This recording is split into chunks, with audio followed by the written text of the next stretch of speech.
Phone calls उठाने बंद कर दिए हैं, रिप्लाई करना बंद कर दिया है। एक आधा जो इन्फ्लुएंसर जिसको मैं बहुत क्लोजली फॉलो कर रहा हूँ, that is Hamza.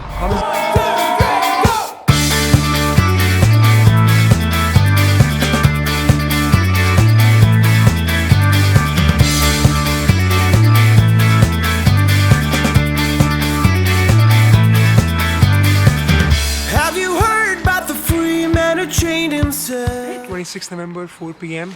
and I'm actually going to a handball match for the very first time in my life, but the problem right now is I have to find where it's happening, so see you in a second.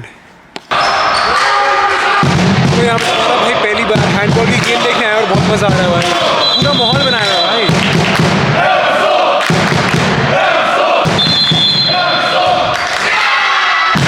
तुम्हारा भाई यहाँ पे blue team को support कर रहा है क्योंकि मेरी जो एक फ्रेंड है वो ब्लू टीम के लिए खेलती है, तो मैं दिखाता हूँ कहाँ पे है।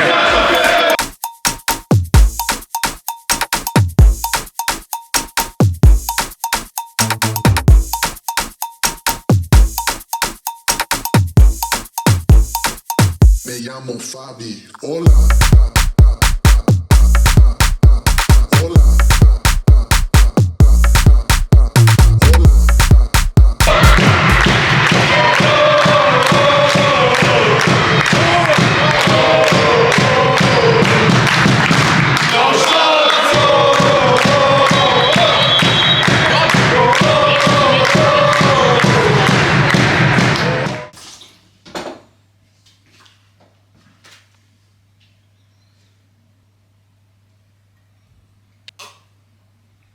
यहाँ पे सुबह के 8 बजे हैं। कल रात को तुमने देखा होगा बहुत अब्रप्टली मैंने फुटेज को चेंज किया क्योंकि जो कैमरे की बैटरी थी वो ख़त्म हो गई थी।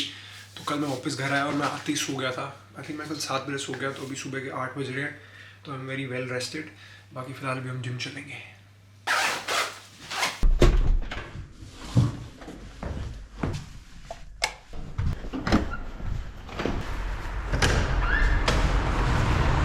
तो तुम्हें ना एक कहानी बताता हूँ। जब मैं 7th क्लास में था ना, तो मेरा एक दोस्त था जिसके पापा पुलिस में थे, और उस टाइम पे वो ना काफ़ी राउडी था। मतलब 6-7 के जो बच्चे होते हैं वो उसकी एज मतलब वही 14-15 साल होती है, वो काफ़ी इंप्रेशनेबल एज होती है। तो उस टाइम पे मेरी जो दोस्ती थी उस बंदे से, जो पुलिस वाले का लड़का था, उससे काफ़ी ज़्यादा बढ़ने लग गई, और वो काफ़ी राउडी था। मतलब जो होते हैं ना क्लास में जो गुंडे टाइप्स होते हैं, तो मैं उसकी इन्फ्लुएंस में होके मैं भी वैसा वाला बनने लग गया, लोगों को मारने लग गया, ऐसे टपली बजाना, बकचोदी करना, वो सब मैंने वहाँ से मतलब वो सब करने लग गया मैं। और मेरी मम्मी लकीली स्कूल में टीचर थी, तो मेरी मम्मी ने जब कंप्लेंट्स आती थी, क्योंकि टीचर को ही कंप्लेन करती है ना कि आपका लड़का देखो क्या कर रहा है, तो मेरी मम्मी ने मेरा जो सेक्शन था ना, आई थिंक मैं डी सेक्शन में ए सेक्शन में था, तो मम्मी ने मुझे उठा के डी सेक्शन में डलवा दिया। और मेरे वो जो फ्रेंड ग्रुप्स थे मुझे सख्त घर पर थप्पड़ मार के बोला कि इनसे तो दूर रहेगा, इनसे कभी बात नहीं करेगा।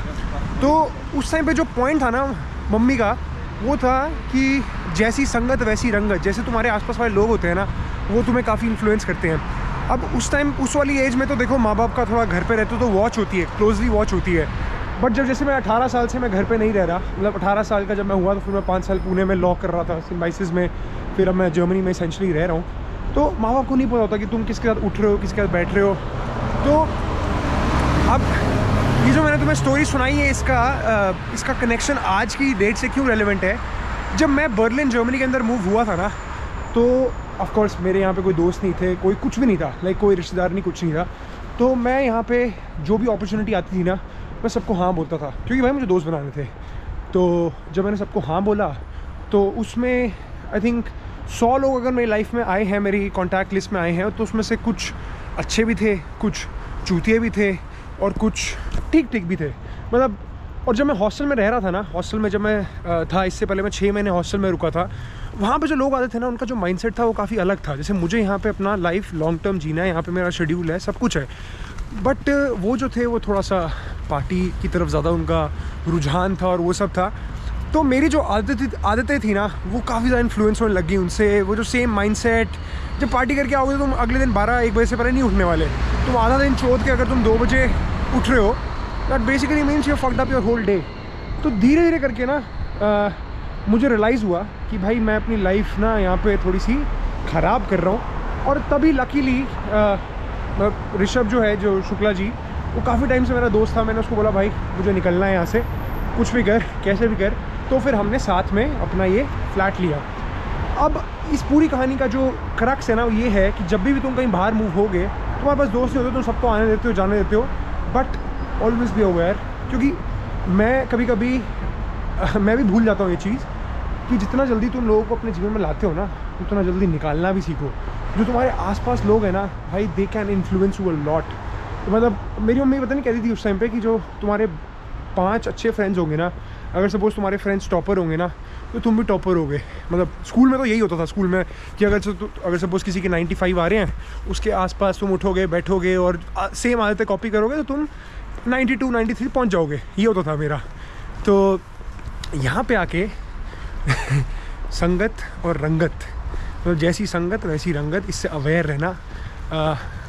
हाँ, मैं of course you will make your mistakes. मैंने भी अपनी गलतियाँ काफ़ी की हैं लास्ट 1 साल में, और कल तुम्हारे भाई को 1 साल होने वाला है बर्लिन के अंदर। तो लास्ट के कुछ टाइम में मैंने फ़ोन कॉल्स उठाने बंद कर दिए हैं, मैंने रिप्लाई करना बंद कर दिया है, बिकॉज मुझे अब थोड़ा सा ना, I know my people now and I have to just work hard, that is it. मैं जर्मनी में आया हूँ, अपने लिए आया हूँ, किसी की रिश्तेदारियाँ निभाने बिल्कुल नहीं आया हूँ मैं। एंड अब जो भी मेरे दोस्त मैं बनाऊँगा या बनेंगे, या जो ऑलरेडी एग्जिस्टिंग हैं, मैं उन्हीं को ही नरिश करूँगा जो मेरी लाइफ में कोई वैल्यू एडिशन कर रहे हैं या कुछ एक पॉजिटिव इन्फ्लुएंस लेके आ रहे हैं। क्योंकि कुछ लोग जो होते हैं ना, मैंने देखा है लास्ट अपने एक्सपीरियंस में, यू नो इट कि यार नहीं, ये समझ रहे हो, जैसे जैसे तुम लेवल अप करते रहोगे ना जीवन में, तुम्हारे फ्रेंड्स भी चेंज होते रहेंगे। एंड और वही लेवल अप ही तो करना है भाई जीवन में, वो थोड़ा चूते होना पड़े रहना है बेड के अंदर और वो सब। तो ये था मेरा आज का सुबह का ज्ञान। बाकी टेम्परेचर यहाँ पे हो रहा है, टेम्परेचर हो रहा है यहाँ पे -1, फील्स लाइक -3। कहीं जैसे जिस कंटेंट क्रिएटर को तुम देखते हो ना, वो एक तरह से तुम्हारा एक वर्चुअल फ्रेंड होगा। फॉर एग्जाम्पल जैसे तुम मुझे देखते हो, एक तरह से तुम मेरी लाइफ को क्लोजली वॉच कर रहे हो एज अ फ्रेंड ओनली, जिसमें अपने दोस्तों के बारे में पता होता है सब कुछ। तो अपने जो वर्चुअल फ्रेंड्स भी हैं ना, इन्फ्लुएंस, वो भी बड़े तरीके से चूज़ करो भाई। क्योंकि मैं अपने घर में देखता हूँ जो मेरे कुछ बाकी कज़न्स हैं, वो किस तरह का कंटेंट कंज्यूम कर रहे होते हैं। मतलब नाम नहीं लूँगा यहाँ पे, हम नाम लेते हैं तो फिर भाई लोग कमेंट्स में आके उसी चीज़ को डिफेंड करते हैं। बट पता नहीं, लाइक एक आधा जो इन्फ्लुएंसर जिसको मैं बहुत क्लोजली फॉलो कर रहा हूँ, दैट इज़ हमज़ा यूके का है, यूके में बेस्ड है। उसका जो चैनल है ना भाई, मतलब it's like if you are a man in the age of like 18 to 30, you should go and watch Hamza. मतलब he talks about everything, like be dating, be it gym, be it everything. तुम जाके checkout करोगे, you won't be disappointed. और मुझे आके तुम गाल पे पप्पी दोगे, मुझे वो पप्पी नहीं चाहिए, तुम जाके नीचे बस लाइक कर दो। तो ये अभी रेड लाइट है भाई, क्रॉस कर लूँ क्या? क्रॉस कर लेता हूँ, को हाथ होना रहा है। ये जिस कल मैच में मैं गया था ना, ये जो जिस हैंडबॉल मैच में मैं देखने गया था, ये जो मेरे नए दोस्त जो अभी बने हैं, इनके साथ मैं बर्लिन हाफ मैराथन भाग रहा हूँ अप्रैल के अंदर। 100 यूरो की रजिस्ट्रेशन थी, नहीं वैसे 86 की थी, बट वो 12 यूरो का मेडल भी मिलता है ना, तो मैंने उसके लिए भी रजिस्टर कर दिया है। तो अब वीक में इसेंशली मैं 1 या 2 बार तो 8 या 10 किलोमीटर भाग रहा हूँ। ऑफकोर्स जब तुम भाग रहे हो, तुम अपना बॉडी का न्यूट्रिशन का भी ध्यान रखोगे और सबका, मतलब एक डेडलाइन है मेरे पास। मुझे ना वो डेडलाइन चाहिए थी, वो 6 महीने बाद की, कि मैं अपनी आदतें थोड़ी सुधार सकूँ। और काफ़ी हद तक जब से मैंने हॉस्टल छोड़ा है ना, मैंने अपनी काफ़ी आदतें सही की हैं, और भी मैं बेटर होना चाहता हूँ। जैसे फॉर एग्जांपल, जैसे अभी मंथ में I think 1-2 bar night out, जहाँ पे थोड़ा सा दारू वारू पी के बकचोदी, वो एक आधा बार तो मैं फिर भी रखना चाहूँगा अभी भी। बट इसेंशली बाकी दिनों में भाई काम करना है और अपना जो गोल है उसकी तरफ वर्क करना है, दैट इज़ इट। तुम ये देख रहे हो, और तुम भी अगर इस कन्फ्यूज़न में डील कर रहे हो कि भाई इस बंदे को रखना है नहीं रखना, भाई तुम अपने दोस्त बनो। पहले अपने दोस्त बनोगे ना, तो ये सब समझ रहे हो, ये सब जमावड़ा है, आता जाता रहता है। अपने पे फोकस रखो। इधर हो।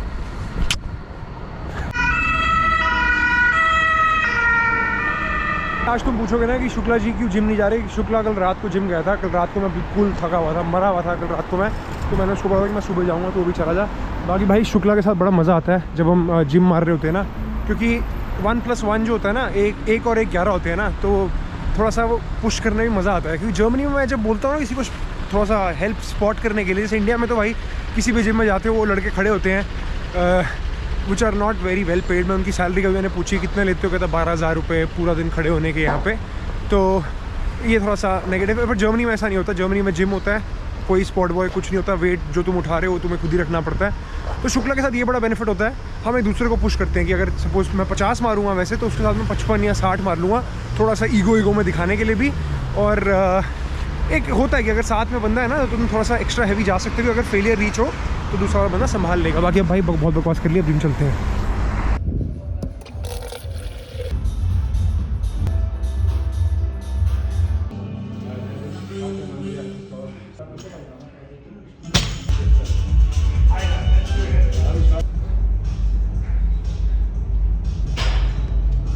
लास्ट सेट पड़े, इसके बाद घर जाऊंगा, व्लॉग एडिट करूंगा, फिर थोड़ा सा कॉलेज का काम है। बस ये तुम्हारे भाई ने जिम विम कर लिया है, अभी टाइम बज रहे हैं 10 और नहा भी लिया हूँ, थोड़े से बाल गीले हैं।